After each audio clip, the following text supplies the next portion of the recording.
WH News. I am your host, Bertrand Guster, and on the 43rd anniversary of the end of the Vietnam War, we present to you interviews with persons involved in the war. Đến 1954 là lúc đó là đang là học trò hoặc là đi học. Tới năm 1954, sau 1954 ấy, tức là đúng vào thời điểm, tức là lúc đó đang học sau lớp 6. Lớp 6 là hồi đó là chương trình lớp 6 cũng là một chương trình cũng rất là khó học, cái thời đó là thời cũng rất là khó học. Rồi ấy, năm 1954, tức là lúc đó là hiệp định Geneva ký kết giữa Việt Cộng và bên Pháp. Sau cái trận Điện Biên Phủ là có cái hiệp định Geneva thì ký, thì họ chia cái đất nước Việt Nam thành hai miền. Miền Nam ấy thì kể từ vĩ tuyến 17 trở vào Cà Mau. Miền Bắc thì từ vĩ tuyến 17 ra tới ngoài Hải Nam Quan. Thời đó ấy, thì Cộng sản tập trung về phía miền Bắc, và những người quốc gia thì về phía miền Nam, dưới sự lãnh đạo của Thủ tướng Ngô Đình Diệm. Hồi đó là vua Bảo Đại ở bên Pháp mới nhờ nhờ ông Ngô Đình Diệm ở bên Mỹ về tổ chức chính phủ. Tức là lúc đó ông Ngô Đình Diệm ông là giữ cái chức thủ tướng thôi, thủ tướng chính phủ. Đến sau một năm cai quản ở đất nước rồi thì tới cái thời kỳ mà hưng thịnh khá rồi thì lúc bây giờ mới ông Ngô Đình Diệm mới tổ chức bầu cử để mà trút phế ông Bảo Đại, mà lập một cái thể chế không còn vua chúa nữa, mà đó là thể chế cộng hòa. Thể chế đó theo cái tổng thống chế. Hồi đó là ông Ngô Đình Diệm là tổng thống đầu tiên của nước Việt Nam Cộng Hòa. Người ta gọi là đệ nhất Cộng Hòa. Thời đó ông Ngô Đình Diệm. Thì cái thời kỳ ông Ngô Đình Diệm mà cai trị đất nước từ ở 17 vĩ tuyến trở vào Nam ấy, thì thời kỳ đó rất là hưng thịnh. Mùa màng được, rồi làm ăn dễ dàng, rồi mọi cái thứ đều hưng thịnh. Đến một thời gian đó thì hình như là ông Ngô Đình Diệm ông không muốn người Mỹ đổ vào Việt Nam. Ông chỉ yêu cầu người Mỹ ấy thì là cho giúp đỡ về súng đạn, về lương thực, nhưng mà đừng có đổ về quân về Việt Nam. Nhưng mà người Mỹ lúc đó tổng thống Kennedy là muốn đưa quân vô Việt Nam để mà đánh cộng sản. Thì cái thời bây giờ ông Ngô Đình Diệm cũng không có đồng ý. Vì vậy mà đây là một cái tin gọi là chưa được xác nhận, nhưng mà người ta cũng nghĩ rằng tổng thống Kennedy của Mỹ không bằng lòng có sự có mặt của ông Ngô Đình Diệm trong thời đó. Cho nên ông mới bật đèn xanh, có nghĩa là cho phép các cái tướng lãnh đứng lên đảo chính ông Ngô Đình Diệm.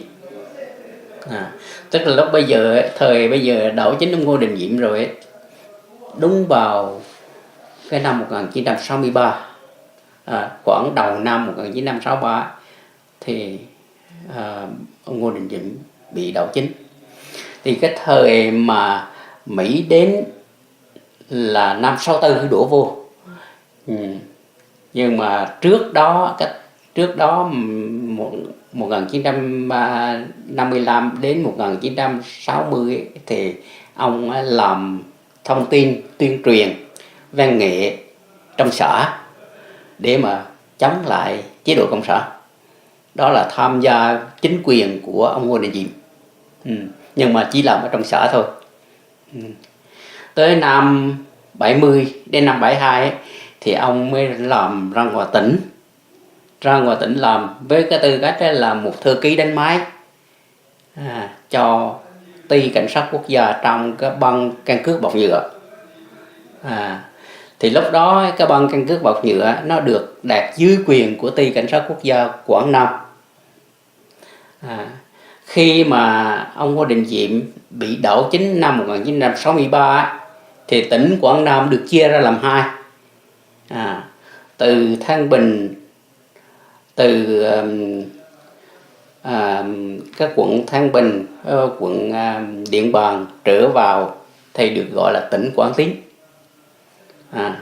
Trong đó, trong tỉnh Quảng Tín thì chỉ có là quận Thăng Bình, quận Tiên Phước, quận Trà My, quận Duy Xuyên, quận Điện Bàn, quận Tam Kỳ, quận Lý Tín.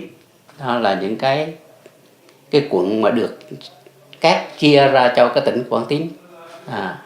Lúc bây giờ tỉnh Quảng Tín, cái thủ phủ của tỉnh Quảng Tín thì đóng tại Tam Kỳ.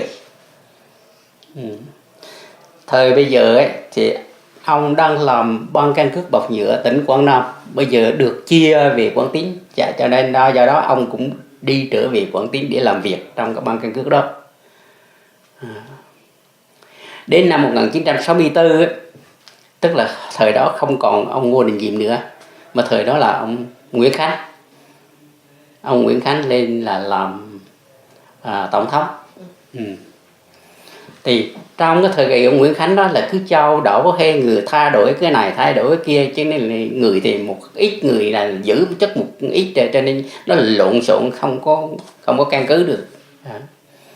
Thì cái thời đó ông mới bắt đầu gia nhập vào cái ngành cảnh sát. Năm 1964 ông mới chính thức gia nhập vào cái ngành cảnh sát. Gia nhập vào ngành cảnh sát ấy thì được với cũng là đánh máy thôi, cũng làm văn phòng thôi chứ chưa có đi ra. Thì được đâu khoảng 3 tháng sau thì ông được họ gửi ông đi ra ngoài cái trung tâm huấn luyện ngoài Đà Nẵng, ở phía bên Sơn Trà là có một cái trung tâm huấn luyện sơ cấp về cảnh sát. Thì ông ra đó học 3 tháng ở đó. Ở đó ông mấy tuổi rồi? Lúc đó là năm 1963. Thì ông không nhớ, ông sinh năm 1938 đến 63 là mấy tuổi?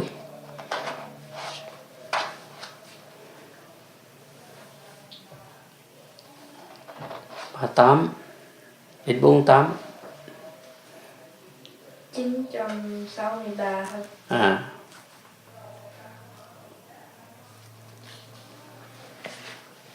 25 tuổi. 25 tuổi phải không? Thì ông học xong đó rồi ông cũng quay trở về cái đơn vị Quảng Tín, ty cảnh sát quốc gia Quảng Tín mà làm việc. Thì lúc bây giờ ông không còn làm việc trong ban căn cước nữa, mà ông được phái qua đánh máy cho cái phòng thẩm vấn của ban cảnh sát đặc biệt. Ở tại đây thì hàng tháng là đánh máy những cái tên cộng sản bị bắt, bị giam, bị cải tạo, có được tiến bộ hay không, có nên thả họ không, xét cái người nào được thả và cái người nào giam tiếp.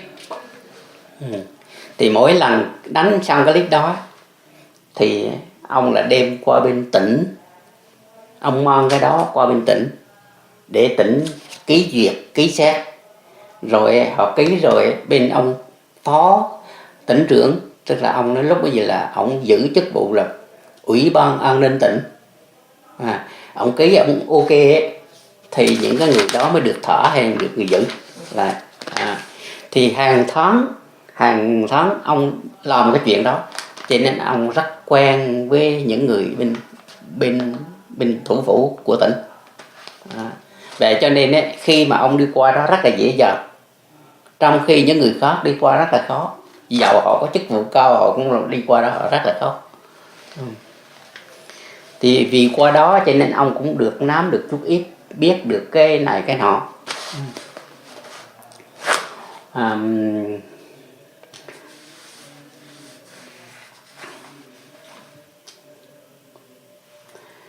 Đến năm 1965,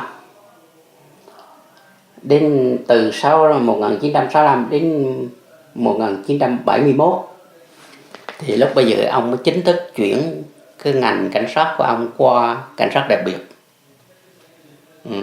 Vì họ thấy ông làm ở cho phòng đặc biệt, đánh máy cho phòng đặc biệt ấy, có được việc đó, cho nên họ chuyển ông qua cái ngành đặc biệt. Thì cũng tiếp tục làm cái công việc đó thôi. Từ năm 71 đến năm 72 ấy, thì họ đưa ông đến, vì ông có bằng trung học, ông có thi đậu cái bằng trung học, cho nên người ta chuyển ông đưa đến vô trong cái trung tâm huấn luyện gọi là Học viện Cảnh sát Quốc gia. Cái đó là gọi như là cái đại học cảnh sát. Thì ông học ở đó 9 tháng. Học ở đó 9 tháng ấy, thì khi quay trở về, khi ra trường ấy, thì được mang cái lon thiếu úy, cấp bậc là thiếu úy. Thì cái ngày ấy mà ông đang học ở trong trường ấy, thì bắt đầu có Hiệp định Paris. Hiệp định Paris là ký 4 bên ở tại Honolulu ở Hawaii. Tổng thống Thiệu đi qua Honolulu để ký cái Hiệp định Paris đó. Thì khi quay trở về thì Tổng thống Thiệu mới xuống cái ngày lễ mà mãn khóa của ông ấy, tức là khóa 5/72 ấy. Thì ông chủ tọa cái lễ mãn khóa đó, và ông đạt cái tên của khóa của ông, khóa 5/72 của ông ấy, là đạt cái khóa thân danh. Chính Tổng thống Thiệu đạt cái khóa thân danh, và Tổng thống Thiệu tới để gán lon cho mỗi cái sinh viên ra trường. Thì khi mà ông vừa ra khỏi trường, ông về lại cái ty cảnh sát quốc gia Quảng Tích, thì người ta mới đưa cho ông giữ cái chức vụ trưởng rê đặc biệt của quận Tam Kỳ. Trong tỉnh Quảng Tín có nhiều quận, mà trong đó quận Tam Kỳ là cái quận của thủ đô của tỉnh, thì người ta đưa ông giữ cái chức vụ trưởng rê đặc biệt của cái quận Tam Kỳ. Cái lý do mà đưa vào để giữ cái chức vụ đó là ông đã có học về cảnh sát đặc biệt, ông đã có học về chuyên môn cảnh sát đặc biệt, ông học về cán bộ điều khiển, ông học về khóa mật mã, ông học về khóa theo dõi. Bởi vì những cái năm tháng, những cái khóa học đó không có người đi học, phải gửi người đi học, mà ai cũng có công việc, ai cũng có thân thế không muốn đi. Chỉ có ông là người không có thân thế, cứ đẩy học lớp này rồi hãy học lớp kia miết vậy đó, cho nên ông học được nhiều thứ ở cảnh sát đặc biệt. Thời đó ông có gia đình chưa? Hồi đó có gia đình rồi. Hồi đó có gia đình rồi. Ông học cái khóa sĩ quan này là khóa sĩ quan đặc biệt, cho nên không phải là cái lứa tuổi gì hết, vì có bằng và đã có làm chuyên môn rồi, cho nên họ đưa đi học sĩ quan. Hồi đó ông đã có, hồi nữa là chưa có cô cháu. Hồi đó là chỉ có mẹ con, cậu Phong, cậu Quân, còn cô cháu chưa có. Thì hồi đó ông về ông làm đó rồi thì mới ông về, rồi khi mà ông ra trường rồi ông mãn khóa rồi mới có gì cha. Ông làm đó tới năm trong mãi cho đến năm tháng 4 năm 75. Nhưng mà cái thời gian làm đó là cái công việc ông rất là nhiều và rất là xuất sắc. Bây giờ kể cái công chuyện ra nó rất là nhiều. Vì vậy mà cái mùa xuân năm 1975 á, tức là chưa tới tháng 4 ấy, thì mùa xuân đó thì ông được Tổng thống Thiệu ban cho một cái giấy ban khen vì ông làm việc xuất sắc. Thì lúc đó ấy, thì đáng lẽ là ông phải vô nhận cái thưởng đó và nhận cái bàn đó, thì là đang bị công tác lộn xộn ở quê nhà ở địa phương, cho nên cái ông trưởng, ông trên của ông mà chỉ huy ông á mới đi vô Sài Gòn nhận thế cho ông. Rồi sau tới tháng 4 bà làm ấy, cái công việc đó ấy, là phát hiện ra bao nhiêu những cơ sở của cộng sản, rồi bắt bao nhiêu người, rồi cài bao nhiêu người trên núi, là cái công việc nó rất là nhiều khê, bây giờ kể ra nó dài dòng lắm. Nhưng mà đại khái là ông có 5 cái người để cài lên trên cộng sản. Lúc bây giờ ấy, thì ông Đỗ Thế Chấp ấy, làm huyện ủy Bắc Tam Kỳ bên cộng sản. Thì giữa ông Đỗ Thế Chấp và ông có sự tranh nhau về trí tuệ, tranh nhau về công tác. Ông thì ở trên đánh xuống, ông ở dưới đánh lên, đấy vậy đó, đánh về mặt tình báo. Rồi sau năm 1975 ấy, sau tháng 4 năm 1975 ấy, thì khi mà quân Bắc Việt xua vô đánh rồi lũng chỗ này lũng chỗ kia rồi thì bỏ chạy, thì ông chạy ra Đà Nẵng, thì ông bị bắt tại Đà Nẵng và giam nhốt tù.